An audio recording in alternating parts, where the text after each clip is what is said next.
ఈరోజు పరమ పవిత్రమైనటువంటి శ్రీరామనవమి పండుగ సందర్భంగా మన న్యూ అమరావతి నగర్ కాలనీలో నూతనంగా దేవస్థానం నిర్మించుకోవాలనేటువంటి సంకల్పం చేత గత సంవత్సరం ఆంజనేయ స్వామి వారి యొక్క విగ్రహాన్ని ప్రతిష్ఠ చేసుకోవడం జరిగింది. 2 నెలల కిందట దేవస్థానం రామాలయం నిర్మించాలి అనేటువంటి సంకల్పం చేత రామాలయ నిర్మాణానికి భూమి పూజ చేసి రామాలయాన్ని కూడా నిర్మించడానికి మొదలు పెట్టడం జరిగింది. వచ్చే సంవత్సరం మీ అందరి సహాయ సహకారంతో ఆ రాముల వారి అనుగ్రహంతో నూతన దేవస్థానం నిర్మాణమై నూతన దేవస్థానంలో కళ్యాణం జరుపుకునేటువంటి అవకాశం రావాలని, అందుకు మీ అందరి యొక్క సహాయ సహకారాలు కావాలని ఈ సందర్భంగా అమరావతి నగర్ ప్రజలందరినీ కూడా కోరుతూ ఉన్నాం. ఎందుకంటే ఏదైనా ఒక కార్యక్రమం చేయడం చాలా కష్టంతో, అంటే ఇంట్లో కార్యక్రమాలు, పెళ్లిళ్ళు లేదా ఇంట్లో శుభకార్యాలు ఏవైనా చేసుకోవాలంటే ఎంతైనా ఖర్చు పెడతాం. లక్షలు కోట్లు కూడా ఖర్చులు పెట్టే వాళ్ళు ఉన్నారు ఈ కాలంలో. అలాంటి దేవస్థానం నిర్మించాలి అన్నప్పుడు దేవస్థానం కోసం చందాలు ఇవ్వమంటే పెళ్లికి 10 కోట్లు ఖర్చు పెట్టేటోడు దేవస్థానం చందా ఇవ్వమంటే 10 రూపాయలు ఇస్తాడు. అలా కాకుండా, ఎందుకంటే దైవ కార్యము అనేది మానవ జీవితంలో ఒక్కసారి వస్తుంది.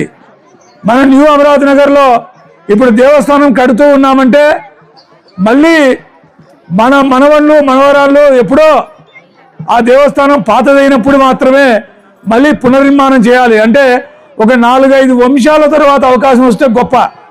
అటువంటిది మనకు ఈ జన్మలో మనం బతికుండగానే మనకు ఈ దేవస్థానం నిర్మించేటువంటి అవకాశం వస్తూ ఉంది. అంటే మనము, మన వంశాలు, మన మనవళ్ళు, పిల్లలు అందరూ కూడా ఎంతో అదృష్టం చేసుకొని ఉండాలి.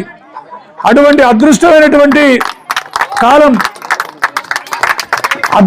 అటువంటి అదృష్టమైనటువంటి కాలం మనకు ఆ రామచంద్రుల వారు ఇచ్చారు. కాబట్టి ఇతోధికంగా మనం కష్టానికి పోయినా సరే ఓ 10 రూపాయలు తెచ్చి ఆ దేవస్థానంలో అభివృద్ధిలో భాగం ఉంటే మన మనవళ్ళు మనవరాళ్ళు చెప్పుకుంటారు, మా తాత చందా ఇచ్చినాడంట, మా తాత గుడి కట్టడానికి రాళ్ళు మోసినాడంట, మా తాత అక్కడ కంకర వేసినాడంట, ఈ దేవస్థానం మా తాతగారు కూడా పాల్గొన్నారు, ఈ దేవస్థానంలో మా యొక్క కృషి కూడా ఉంది అని మన మనవళ్ళు మనవరాళ్ళు వంశం అంతా కూడా చెప్పుకుంటారు.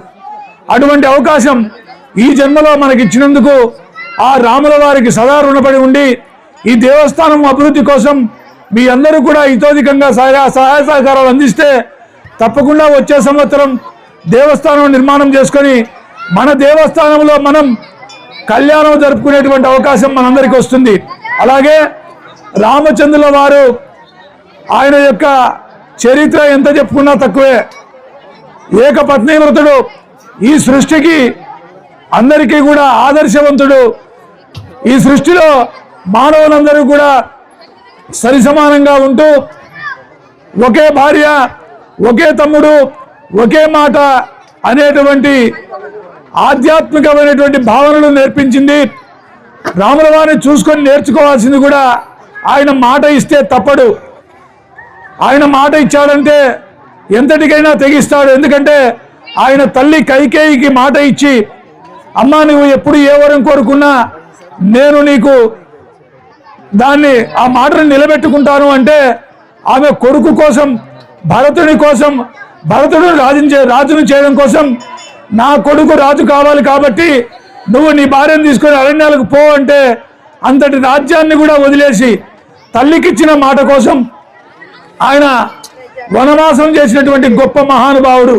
అంటే దానివల్ల మనకేమర్థమవుతుందంటే మనిషి జీవితంలో ఒకసారి మాట ఇస్తే మాట తప్పకూడదు, మాట మీద నిలబడాలి అని మనకు సత్యం తెలుస్తూ ఉంది.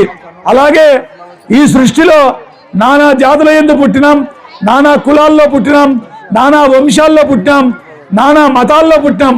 అయినా కూడా సర్వమత సమానత్వం, అందరూ కూడా ఈ సృష్టిలో పుట్టినటువంటి వారందరూ కూడా భారతీయులే. ఈ భారతదేశంలో పుట్టిన ప్రతి పౌరుడు కులమతాలకు అతీతంగా గౌరవంగా బతకాలి, ఉన్నతంగా బతకాలి. మన పక్కన ఎవరికైనా సరే పెళ్ళయి ఉంటే పక్కన ఉండటమే భార్య, ఆ పక్కన ఎవరింతమంది నిలబడినా కూడా వాళ్ళందరూ కూడా మన అక్క చెల్లెళ్లతో సమానంగా చూడాలి. అలా చూసినప్పుడే ఈ సృష్టి ప్రమాదకరం లేకుండా ఇబ్బంది లేకుండా జరుగుతుంది. మనం మానవ జన్మ ఎత్తినాం, పశు జన్మ అయితే పశు జన్మలో ఎంతమంది అంటే ఒక కుక్క ఉన్నా, ఒక నక్క ఉన్నా, ఒక పంది ఉన్నా, లేదా ఒక జంతువు ఏదైనా ఉంటే ఆ జంతువుకు తోడు ఉండదు, భార్య అనేది ఉండదు. కాబట్టి ఏ జంతువుతో పడితే ఆ జంతువుతో, ఏ కుక్కతో పడితే ఏ కుక్కతో, ఏ పందితో పడితే ఆ పందితో తిరుగుతాయి. మనం మానవ జనం కాబట్టి మనం ఖచ్చితంగా కూడా ఈ సృష్టిలో విలువలతో బతకాలి. మనల్ని చూసి అందరూ గౌరవించాలి అంటే ధర్మపత్నితో మాత్రమే సహవాసం చేసి ఆమెను గౌరవిస్తూ ఎదుటి స్త్రీలను తల్లితో సమానంగా లేదా చెల్లితో సమానంగా చూసినప్పుడే ఈ సృష్టి మనకు ఆదర్శంగా ఉంటుంది. మనల్ని కూడా అందరూ గౌరవిస్తారు. కాబట్టి రామచంద్రుడు ఈ సృష్టిలో చెప్పింది అదే గొప్ప మాట, ఏకపత్ని వ్రతుడు. ఈ సృష్టిలో ఎవరైనా ఒకే భార్యతో సంసారం చేసిన వారు ఎవరైనా ఉన్నారు దేవతల్లో అంటే ప్రతి దేవుడికి 2-3 భార్యలు ఉన్నారు. కానీ రాముడికి మాత్రం ఒకే భార్య ఒకే మాట అనేటువంటి సిద్ధాంతం ఉంది. కాబట్టి ఆయన్ను ఆదర్శంగా తీసుకుంటే, ఆయన్ను గౌరవించి పూజిస్తే తప్పకుండా ఆయన అనుగ్రహం ఉంటే మనం కూడా ఆయనలాగే గొప్ప పేరు ప్రతిష్టలు తెచ్చుకొని మంచిగా ఈ సృష్టిలో బతికేంత వరకు అవకాశం ఉంటుందని ఈ సందర్భంగా తెలియజేసుకుంటూ, ఈ సేవా కార్యక్రమంలో సహకరించినటువంటి అమరావతి నగరి కాలనీ ప్రజలందరికీ, అలాగే నా యూత్, మా యువజన పిల్లలు ఈ కార్యక్రమం చేయాలని, ఎందుకంటే చాలా చోట్ల యువజనులు ఉన్నారు, యూత్ అన్ని చోట్ల ఉంటుంది. కానీ సేవాభావం కలిగి భక్తి భావం కలిగినటువంటి యువతులు ఉండడం చాలా తక్కువ. అటువంటిది మారుమూల ఆదోనికి ఒక చివరన ఉంటుంది. భారతదేశానికి శ్రీలంక ఎట్లా ఉంటుందో ఆదోని పట్టణానికి విసిరేసినట్టు ఇది ఒక శ్రీలంక మాదిరి ఉంటుంది. కానీ శ్రీలంకలో భారతదేశానికి విసిరేసినటువంటి శ్రీలంకలో ఉండేది రాక్షసుడు రావణాసురుడైతే, నా అమరావతి నగరంలో ఉన్నటువంటి వాళ్ళందరూ కూడా రాముళ్ళు ఉన్నారు. కాబట్టి నా సోదరులందరూ కూడా రాముని యొక్క బుద్ధి కలిగి, ఎందుకంటే శ్రీలంక లాంటి అమరావతి నగర్లో పేరు ఒక్కటే మార్పు, కానీ అమరావతి నగర్ అనేది చాలా పవిత్రమైనటువంటి పేరు. అమరావతి నగర్లో ఇంతటి సంస్కారవంతులైనటువంటి యువకులు ఉండడం, వీళ్ళందరూ కూడా నాకు తోడుగా అండగా ఉండడం చాలా సంతోషదాయకం. మీ అందరి యొక్క తోడు సహాయ సహకారాలుంటే ఇటువంటి గొప్ప కార్యక్రమాలు ఇంకా మరెన్నో చేస్తామని, భక్తి భావాలను పెంపొందిస్తామని, అన్ని కులాలకు అన్ని మతాలకు సహకరిస్తామని, ఏ మతమైనా సరే ఏ కులాన్నైనా సరే నన్ను పిలిచినా లేదా నా సహాయం కావాలని కోరినా తప్పకుండా అందరికీ సహాయ సహకారాలు అందిస్తానని చెప్పి ఈ సందర్భంగా తెలుసుకుంటూ, మా అమరావతి నగర్ యూత్కు మరొక్కసారి హృదయపూర్వకంగా కృతజ్ఞతలు తెలియజేసుకుంటూ, ఇంత గొప్ప కార్యక్రమానికి హాజరైనటువంటి నా సోదరీమణులందరికీ కూడా నమస్కారాలు తెలియజేసుకుంటూ, ఈ కార్యక్రమం అనంతరం అన్నదాన కార్యక్రమం ఉంటుంది. ఎందుకంటే వివాహం జరిగిన తర్వాత భోజనాలు చేస్తేనే ఆ జంటకు కానీ ఆ పెళ్లికి కానీ ఒక అర్థం ఉంటుంది. రాముల వారి కళ్యాణం జరిగింది, రాముల వారి యొక్క కళ్యాణం రోజు భోజనం చేస్తే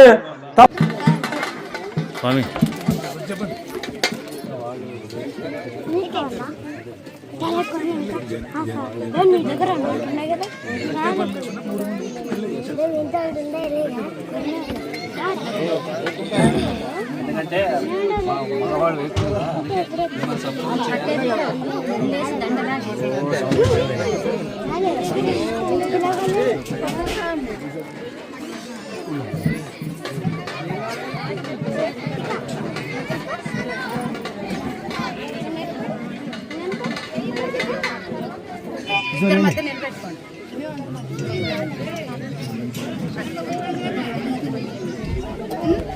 ఇట్లా మీరు ఇట్లా చూపించి వాళ్ళకి వాళ్ళు చూపించాక వాళ్ళిద్దరు నీవే ఆగబెట్టుకోవడం గడమప్పుడు పొడబడతాయి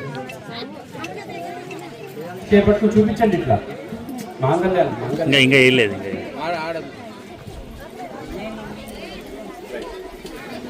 ఓం సర్వమంగళ మాంగళ్యే శివే సర్వార్థ సాధికే शरण्ये त्र्यंबके देवी नारायणी नमोस्तुते कात्यायनाय विद्महे कन्याकुमारी धीमहि तन्नो दुर्गे प्रचोदयात् ओम वेदात्मनाय विद्महे हिरण्यगर्भाय धीमहि तन्नो ब्रह्म प्रचोदयात् वाग्देवी च विद्महे ब्रह्मपत्नी च धीमहि तन्नो दुर्गे प्रचोदयात्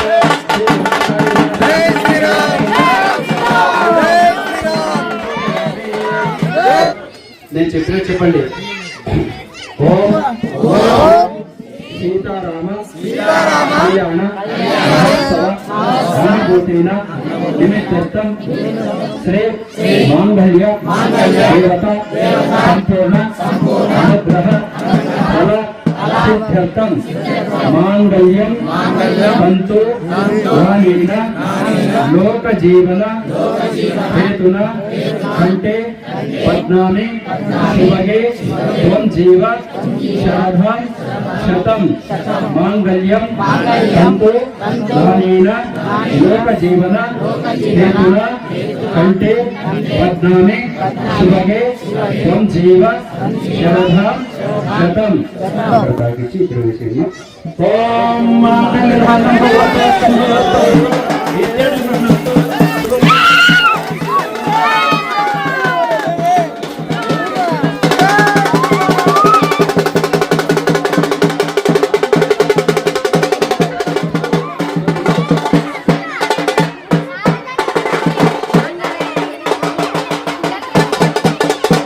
సుదినంత దేవతారాధనం చంద్రబలం తదేవ విద్యాబలం దైవబలం తదేవ గౌరీపదేతిం స్మరామి దేవీం వాచమజనేం తథా విశ్వరూపః పశవో భవంతిః స్థానో మంద్రేషు మోర్జన్దహానః దేనుర్వాగస్మానపసస్తుతే అక్షరారోపణ ముహూర్తోస్తు ముహూర్తోస్తు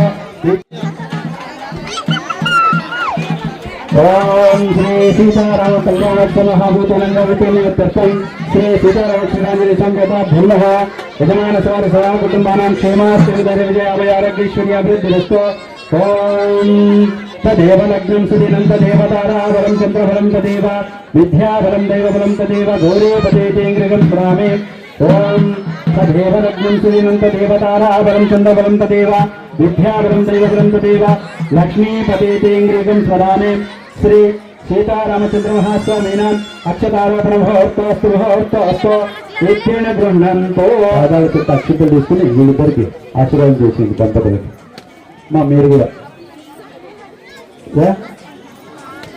ఓం భద్రం గణే విష్ణుయామ దేవాః భద్రం పశ్యేమాక్షద్రియజత్రాః శ్రీరంగై సత్వాగం సత్తునాభే శ్రీమధేవై కన్యదాయుః దీర్ఘమాయుః దీర్ఘమాయుః దీర్ఘాయుష్మాన్ భవః దీర్ఘసుమంగళీ భవః యజమానస్య సంపూర్ణ అనుగ్రహాల సిద్ధిరస్తు తథాస్తు ఓం శతమానం భవతి శతాయు పురుషేంద్రియ ఆయుష్యేంద్రియే సహాగమ సంపూర్ణ అనుగ్రహ ఫల సిద్ధిరస్తు తథాస్తు.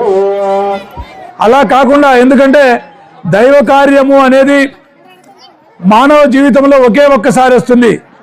మన న్యూ అమరావతి నగర్లో ఇప్పుడు దేవస్థానం కడుతూ ఉన్నామంటే మళ్ళీ మన మనవళ్ళు మనవరాళ్ళు ఎప్పుడో ఆ దేవస్థానం పాతదైనప్పుడు మాత్రమే మళ్ళీ పునర్నిర్మాణం చేయాలి. అంటే ఒక 4-5 వంశాల తర్వాత అవకాశం వస్తే గొప్ప.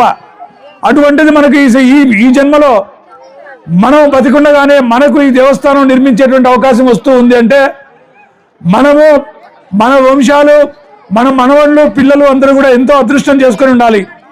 అటువంటి అదృష్టమైనటువంటి కాలం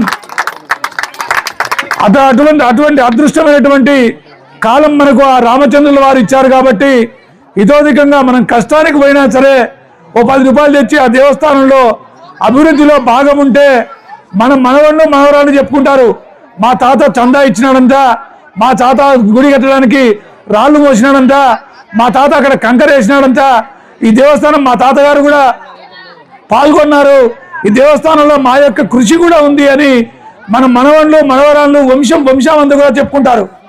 అటువంటి అవకాశం ఈ జన్మలో మనకి ఇచ్చినందుకు ఆ రాముల వారికి సదా రుణపడి ఉండి ఈ దేవస్థానం అభివృద్ధి కోసం మీ అందరూ కూడా ఇతోధికంగా సహాయ సహకారాలు అందిస్తే తప్పకుండా వచ్చే సంవత్సరం దేవస్థానం నిర్మాణం చేసుకొని మన దేవస్థానంలో మనం కళ్యాణం జరుపుకునేటువంటి అవకాశం మనందరికీ వస్తుంది. అలాగే రామచంద్రుల వారు ఆయన యొక్క చరిత్ర ఎంత చెప్పుకున్నా తక్కువే. ఏకపత్ని వ్రతుడు ఈ సృష్టికి అందరికీ కూడా ఆదర్శవంతుడు. ఈ సృష్టిలో మానవులందరూ కూడా సరిసమానంగా ఉంటూ ఒకే భార్య, ఒకే తమ్ముడు, ఒకే మాట అనేటువంటి ఆధ్యాత్మికమైనటువంటి భావనలు నేర్పించింది. రాముల వారిని చూసుకొని నేర్చుకోవాల్సింది కూడా ఆయన మాట ఇస్తే తప్పడు. ఆయన మాట ఇచ్చాడంటే ఎంతటికైనా తెగిస్తాడు. ఈ సృష్టిలో పుట్టినటువంటి వారందరూ కూడా భారతీయులే. ఈ భారతదేశంలో పుట్టిన ప్రతి పౌరుడు కులమతాలకు అతీతంగా గౌరవంగా బతకాలి, ఉన్నతంగా బతకాలి. మన పక్కన ఎవరికైనా సరే పెళ్ళయి ఉంటే పక్కన ఉండటమే భార్య. ఆ పక్కన ఎవరింతమంది నిలబడినా కూడా వాళ్ళందరూ కూడా మన అక్క చెల్లెళ్లతో సమానంగా చూడాలి. అలా చూసినప్పుడే ఈ సృష్టి ప్రమాదకరం లేకుండా, ఇబ్బంది లేకుండా జరుగుతుంది. మనం మానవ జన్మ ఎత్తినాం. పశు జన్మ అయితే పశు జన్మలో ఎంతమంది అంటే ఒక కుక్క ఉన్నా, ఒక నక్క ఉన్నా, ఒక పంది ఉన్నా, లేదా ఒక జంతువు ఏదైనా ఉంటే ఆ జంతువుకు తోడు ఉండదు, భార్య అనేది ఉండదు. కాబట్టి ఏ జంతువుతో పడితే ఆ జంతువుతో, ఏ కుక్కతో పడితే ఏ కుక్కతో, ఏ పందితో పడితే ఆ పందితో తిరుగుతాయి. మనం మానవ జనం కాబట్టి మనం ఖచ్చితంగా కూడా ఈ సృష్టిలో విలువలతో బతకాలి. మనల్ని చూసి అందరూ గౌరవించాలి అంటే ధర్మపత్నితో మాత్రమే సహవాసం చేసి ఆమెను గౌరవిస్తూ ఎదుటి స్త్రీలను తల్లితో సమానంగా లేదా చెల్లితో సమానంగా చూసినప్పుడే ఈ సృష్టి మనకు ఆదర్శంగా ఉంటుంది. మనల్ని కూడా అందరూ గౌరవిస్తారు. కాబట్టి రామచంద్రుడు ఈ సృష్టిలో చెప్పింది అదే గొప్ప మాట. ఏకపత్ని వ్రతుడు. ఈ సృష్టిలో ఎవరైనా ఒకే భార్యతో సంసారం చేసిన వారు ఎవరైనా ఉన్నారు దేవతల్లో అంటే ప్రతి దేవుడికి 2-3 భార్యలు ఉన్నారు. కానీ రాముడికి మాత్రం ఒకే భార్య, ఒకే మాట అనేటువంటి సిద్ధాంతం ఉంది. కాబట్టి ఆయన్ను ఆదర్శంగా తీసుకుంటే, ఆయనతో మనం ఆయన్ను గౌరవించి పూజిస్తే తప్పకుండా ఆయన అనుగ్రహం ఉంటే మనం కూడా ఆయనలాగే గొప్ప పేరు ప్రతిష్టలు తెచ్చుకొని మంచిగా ఈ సృష్టిలో బతికేంత వరకు అవకాశం ఉంటుందని ఈ సందర్భంగా తెలియజేసుకుంటూ, ఈ సేవా కార్యక్రమంలో సహకరించినటువంటి అమరావతి నగరి కాలనీ ప్రజలందరికీ, అలాగే నా యూత్, మా యువజన పిల్లలు ఈ కార్యక్రమం చేయాలని, ఎందుకంటే చాలా చోట్ల యువజనులు ఉన్నారు, యూత్ అన్ని చోట్ల ఉంటుంది. కానీ సేవాభావం కలిగి, భక్తి భావం కలిగినటువంటి యువకులు, యువతులు ఉండడం చాలా తక్కువ. అటువంటిది మారుమూల ఆదోనికి ఒక చివరన ఉంటుంది. భారతదేశానికి శ్రీలంక ఎట్లా ఉంటుందో ఆదోని పట్టణానికి విసిరేసినట్టు ఇది ఒక శ్రీలంక మాదిరి ఉంటుంది. కానీ శ్రీలంకలో భారతదేశానికి విసిరేసినటువంటి శ్రీలంకలో ఉండేది రాక్షసుడు రావణాసురుడు అయితే, నా అమరావతి నగరంలో ఉన్నటువంటి వాళ్ళందరూ కూడా రాముళ్ళు ఉన్నారు. కాబట్టి నా సోదరులందరూ కూడా రాముని యొక్క బుద్ధి కలిగి, ఎందుకంటే శ్రీలంక లాంటి అమరావతి నగర్లో పేరు ఒక్కటే మార్పు, కానీ అమరావతి నగర్ అనేది చాలా పవిత్రమైనటువంటి పేరు. అమరావతి నగర్లో ఇంతటి సంస్కారవంతులైనటువంటి యువకులు ఉండడం, వీళ్ళందరూ కూడా నాకు తోడుగా అండగా ఉండడం చాలా సంతోషదాయకం. మీ అందరి యొక్క తోడు సహాయ సహకారాలుంటే ఇటువంటి గొప్ప కార్యక్రమాలు ఇంకా మరెన్నో చేస్తామని, భక్తి భావాలను పెంపొందిస్తామని, అన్ని కులాలకు, అన్ని మతాలకు సహకరిస్తామని, ఏ మతమైనా సరే, ఏ కులాన్నైనా సరే నన్ను పిలిచినా లేదా నా సహాయం కావాలని కోరినా తప్పకుండా అందరికీ సహాయ సహకారాలు అందిస్తానని చెప్పి ఈ సందర్భంగా తెలుసుకుంటూ, మా అమరావతి నగర్ యూత్కు మరొక్కసారి హృదయపూర్వకంగా కృతజ్ఞతలు తెలియజేసుకుంటూ, ఇంత గొప్ప కార్యక్రమానికి హాజరైనటువంటి నా సోదరీమణులందరికీ కూడా నమస్కారాలు తెలియజేసుకుంటూ, ఈ కార్యక్రమం అనంతరం అన్నదాన కార్యక్రమం ఉంటుంది. ఎందుకంటే వివాహం జరిగిన తర్వాత భోజనాలు చేస్తేనే ఆ జంటకు కానీ ఆ పెళ్లికి కానీ ఒక అర్థం ఉంటుంది.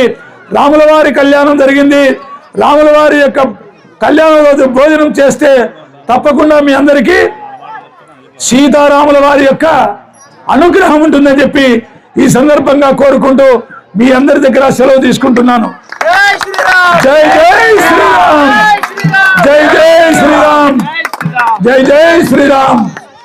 योगी प्रयागनाथ యోగి ప్రయాగనాథ్ గారికి మరియు ఆదోని సౌత్ మండలం బీజేపీ అధ్యక్షుడు మా సోదరుడు మహబూబ్ బాషా గారికి, ఉపాధ్యక్షుడు పూల రంగు గారికి, వీరందరికీ కూడా హృదయపూర్వకంగా స్వాగతం తెలియజేసుకుంటూ